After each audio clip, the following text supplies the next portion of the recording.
مقصد پورا نہ ہوگا رہبر اسلامی کو ہٹانے سے حسینیت کا پرچم بلند رہے گا تا قیامت زمانے میں.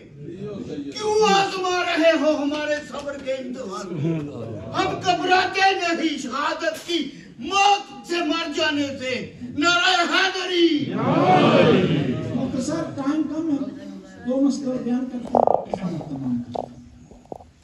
ایک اور مسئلہ یہ ہے کہ اسی سے متعلق ہے، پاکستان میں ایک ذمہ دار شخص ہے، پاکستان میں آرمی چیف ایک ذمہ دار شخصیت ہے، اس کو لو بات نہیں کرنی چاہیے. وہ عام بازاری لوگوں کی طرح نہیں ہے کہ وہ ہر بات کر دے اور چل جائے گی.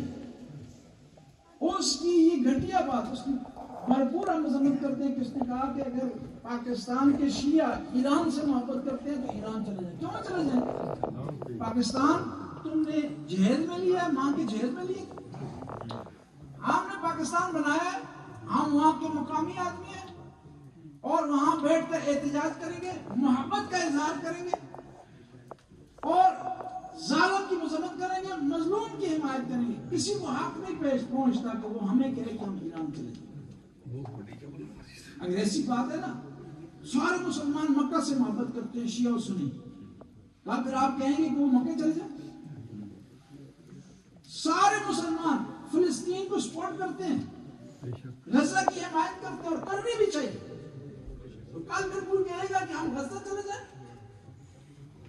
اور علماء کو، شیعہ علماء کو چاہیے جب تک یہ معافی نہیں مانگتا یا اپنے بیان کی وضاحت نہیں کرتا، گورنمنٹ کی جو میٹنگیں ہیں ان کی بائیکاٹ کریں پورے پاکستان.